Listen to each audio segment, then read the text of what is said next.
Good evening, good evening, good evening, everyone. Welcome, welcome, welcome. Welcome to the Empowered Pause. I am Rachel Chenoa J, your host this evening. I'm just logging in to make sure I am seen and heard on all platforms. Looks good on there. And let me see if I can get my personal Facebook page up and running, and then we will get started. So, how is everyone doing today? It's Wednesday. How is everyone doing? I don't see anyone joined live yet, but before we get started on this evening's discussion, just a little information about us. Speak Initiative is a nonprofit organization committed to combating the rise of suicide in our communities. SPEAK stands for Suicide Prevention Through Empowerment, Action, and Kindness. As you can see by the banner that's scrolling below, we are still fundraising for the Empowered Pause and the other programs that Speak Initiative has already launched, which are the 90-day intensive as well as the Fearless Start. And we also have some other programs that are in the works. So good evening, good evening. If you would like more information about Speak Initiative or our programs, please visit our website at www.speaksuicideprevention.org. And you can also find us on all social media platforms.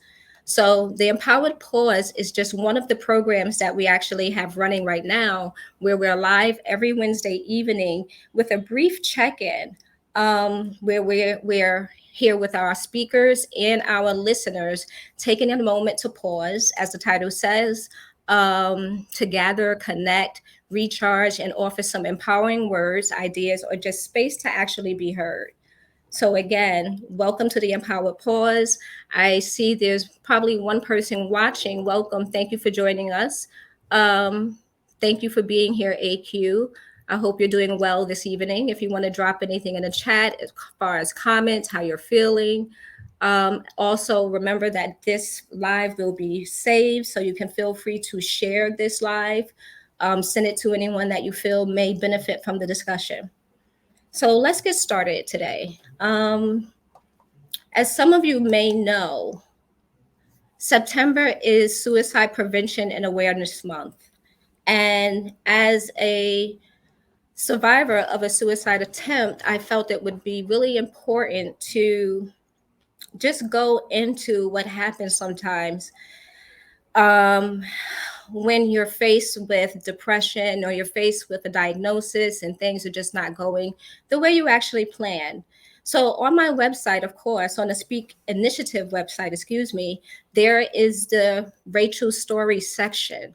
I'm going to give you a little bit of background on that information, but then I'm actually going to talk through the journey and the experience and why I feel the work that Speak is doing is extremely important, especially now, right? Since we have experienced a pandemic, we're supposedly in the tail end of a pandemic. However, more things are coming up, different things are happening. Finances are crazy this time. Just a lot of stuff is going on. So I wanted to, one, point you to my website so you can actually see the story of Speak's website and the story of how Speak Initiative came to be. And then I wanted to see if anyone had any actual questions about suicide prevention and awareness, and if there are things that you can do to be a part of saving a life. Okay, so again, on my website, it just tells you how I am a published author, a mental health care activist, and an activist and a community advocate. My journey with mental health illness or mental illness itself didn't begin in 2005 as my story indicates, but it actually began in 1999 when I decided to seek therapy for the first time. And at that time, I was in college. I was a little stressed out. I didn't know what was specifically going on with me. I just knew that I wanted to speak to someone. And I had a feeling that some of the things that I was struggling with were going to be hard for my family members or my friends, people who were really close to me, to deal with. I was afforded a great opportunity to have insurance, and I was working at the time. And I asked a friend who I knew was in therapy if that would be an option for me. And there started my conversations about my mental health care, right? Um, that was in 1999. I did not decide to accept prescription medication until 2003. So 4 years later is when I realized, okay, there were certain things I just could not do by myself, and I needed a little help. And at that time, they were just antidepressants because I had not been diagnosed with bipolar 2 disorder until 2005 after a slightly elevated episode. It would be called a manic episode, but at that time, I didn't know what was happening with me. Right. So, fast forward to 2005, I'm put on a series of medication that some of them worked, some of them did not work. And it was challenging getting the right mixture or the right cocktail. And it was a journey that was riddled with uncertainty. It was riddled with fear. It was riddled with doubt. I was shameful. I was blaming myself. I didn't know what I had done wrong to feel the way that I was feeling. There was no reason in my mind for me to feel the way that I was actually feeling. Right? Hold on one second. I'm just making sure I can see comments if there are any that are coming up. And you're welcome, AQ. I do not mind sharing my testimony if it does contribute to someone else's survival and someone else's well-being, right? So 2005, I started the medications for bipolar 2 disorder. Didn't go as planned. I have to start work for a little while. I was able to go back to work probably about a year and a half later, but my body wasn't the way it had been previously to taking some of the medication. And I had to abruptly stop working and stop medication at the same time. That required a visit to inpatient mental health care. And at first, it was just for medication management and getting my body situated. But of course, what wound up happening is because I wasn't on enough medication, I fell into a very deep depression that I could not take myself out of, I couldn't dig out of by myself.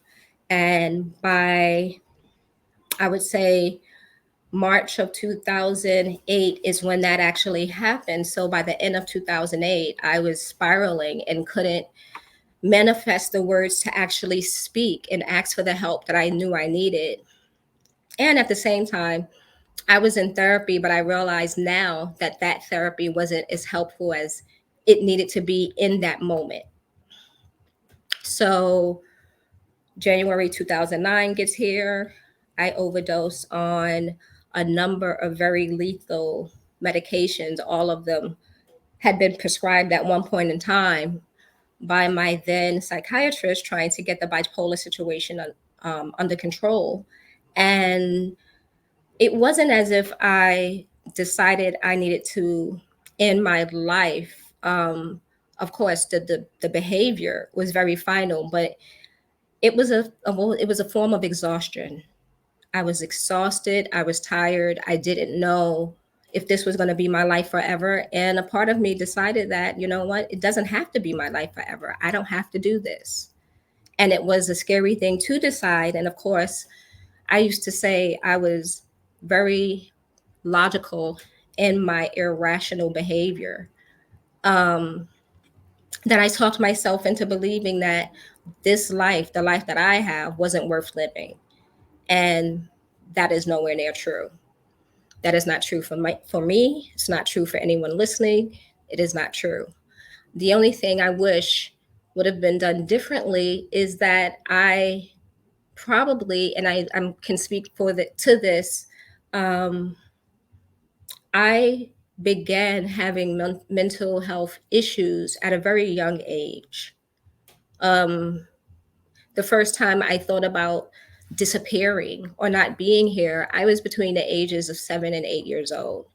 And I didn't know that that could have been an indicator of something going on. I know that now as an adult, but of course, a child would not know that. And unfortunately, I was not in a position to use my voice to um, manifest the things that I needed in that moment. Again, because you're a child, we don't have control over everything that we might need in those times, right? So I say all this to say um, the story that is on the website is complete, but a little incomplete. We didn't have space to put all of the journey of Rachel Chenoa J on our website. However, this journey did not start in 2005.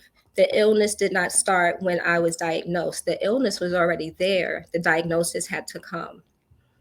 And understanding that now, understanding some of the behaviors that I had, understanding some of the relationships that I had that didn't quite go the way we planned, um, I realize now that the mental illness or the mental condition part of me that was not functioning correctly could probably have played a part in a lot of those things, right? So I always ask for grace and mercy, and I know I'm blessed to be here because, of course, it didn't have to go the way it did. And I received an email today or a message in Messenger from a friend who recently read an article about a young lady who died as a result of suicide very recently. And the question was basically, what can we do to help people who feel like they don't belong here? And a part of me, of course, why we created Speak is because I want people to find safe space to allow others to speak, to be heard, because I think that's the first step in finding our voice to say, this is not okay. I do not feel okay. Right? And it's okay to not feel okay. That's the first step to getting help. So that's pretty much what I wanted to bring up. You know, the journey, it didn't start just a few years ago. This journey has been a lifelong project of mine. And I felt that if I have gone through this experience and I've come out on the other side, grateful to come out on the other side, it is my duty to be able to lead people, hopefully, to the life that they are entitled to live, right? If we are born, and I've said this before, outside of, you know, glitches and weeds and things like that, if we are born, we have a purpose and we have a reason to be here. And it's unfortunate sometimes that mental health or mental illness um, prohibits that for a lot of people, right? No worries, Lisa. Thank you for joining us. Thank you. But again, as far as Suicide Prevention and Awareness Month, I wanted to bring up how important and imperative it is to allow people to have safe space.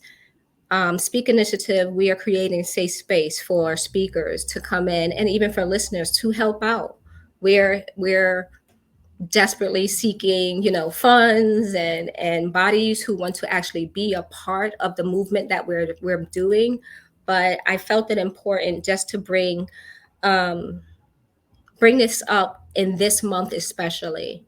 You know, the story doesn't begin where the website says it was a journey of mental illness that I unfortunately did not know about, but was able to address in a healthy way when I became responsible for myself, right? And believe me, it's not an easy journey. It's not something that people, we want to hear that you are ill. No one wants to be ill in any way, shape, or form, especially when it's something that you don't understand, especially when so it's talked about in such a taboo way that when a person has cancer, we feel bad for a person who has cancer. Or if a person is asthmatic, you know, we know that they may require an inhaler. But when a person is mentally ill, the conversation stops. or it turns into something negative because we don't know how to have those conversations. So I needed to point out the reason why Speak was developed, the reason why we are holding space for our speakers and our listeners to be a part of helping a life be saved. It's not, we can't do everything and everything by ourselves, and that's why I am petitioning the community. Let's get involved. Let's have these conversations. Let's see if there are other ways that we can interact with each other that will be healthy and create whole people, whole souls, as opposed to feeling like there's nothing that we can actually do. So, as far as the question I received earlier, um, how do we talk to people or encourage people who feel like they don't have a place here? Stay positive, encourage them to get professional help, and encourage them to find like-minded and safe spaces that they can actually open up in and be available to find that joy, to be able to find that healing, to be able to go forward. Hey, Kenya, good to see you. Good to see you. Yes, you caught me live. You caught me live. I was about to jump off, but I'm here for a couple of more minutes. But again, just in the awareness of the month that we're in. And actually, September 10th is um, World Suicide Prevention Day, and I probably will go live again on that day to just talk about some of the efforts that Speak Initiative is putting in place, and hopefully we can just get a little more involved, right? And that's basically the dream I have for Speak, to be here, to be um, a tool to help people go to a better place in their lives and get through and past and heal through the things that have caused them to feel the way they're feeling now. Okay, I know this live was a little disjointed because I was kind of freestyling, and I wanted to give you a little bit of my story and why we actually decided to create Speak. It wasn't just because it wasn't on a whim. This is a personal endeavor that just shows that I've been there. And I'm going to do everything in my power to make sure that this organization stays successful and that we reach as many people as we are allowed to. Right. So thank you so much for being here this evening. Thank you so much for listening. I know we went a little long today, but maybe that's a new thing. Maybe I'll start speaking a little more out loud. Okay. And thank you, Lisa. I love and appreciate you too. Feel free to comment, like, share this feed for anyone who may benefit from our services. Okay. Thank you for joining again. Have a great evening.